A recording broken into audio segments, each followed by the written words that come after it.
पंडित मनोहर के वकील ने सौंपी अनुपमा को करोड़ी की प्रॉपर्टी। जी हाँ दोस्तों, अनुपमा सीरियल में अनुपमा की बदलने वाली है जिंदगी, जहां पंडित मनोहर के हार्ट अटैक का फायदा उठाकर उनका ही बेटा अनुपमा पर चोरी का इल्जाम लगाकर गिरफ्तार करवा देता है। बेचारी अनुपमा, जो कि गुरुजी की जान बचाने के लिए उन्हें हॉस्पिटल लेकर भागती है और देव उससे मेडिकल रिपोर्ट्स और उनकी मेडिसिन लाने के लिए कहते, और अनुपमा उसी को ढूंढने में पूरा घर उथल पुथल कर देती है। रिपोर्ट्स तो मिल जाती है, लेकिन गुरुजी का बेटा पुलिस लेकर पहुंचता है और अनुपमा पर घटिया इल्जाम लगाता है कि इसी ने चोरी की और बापूजी की हालत की जिम्मेदार भी यही है।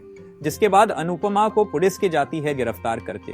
अनुपमा बेचारी रो रो कर बार बार कह रही होती है कि उसने ऐसा नहीं किया, लेकिन यह सीसीटीवी फुटेज को गलत तरह से शो करता है पंडित जी का बेटा, जिसे पुलिस अनुपमा की नहीं सुनती और उसे गिरफ्तार कर लेती है। लेकिन तभी पंडित का वकील पहुंचता है, पुलिस स्टेशन और अनुपमा की बेल करवाता है और साथ में ही पुलिस इंस्पेक्टर को दिखाता है अनुपमा की प्रॉपर्टी के पेपर्स, जिसमें पंडित जी ने होश में आते ही अनुपमा के नाम कर दी थी और उन्होंने ही अनुपमा पर लगे इल्जाम को झूठा बताया। साथ में ही इंस्पेक्टर के होश तो तब उड़ते हैं जब वकील कहता है कि अनुपमा की वजह से ही पंडित जी की जान बची है और वो होश में आ गए हैं, उन्होंने ही मुझे यह भेजा है।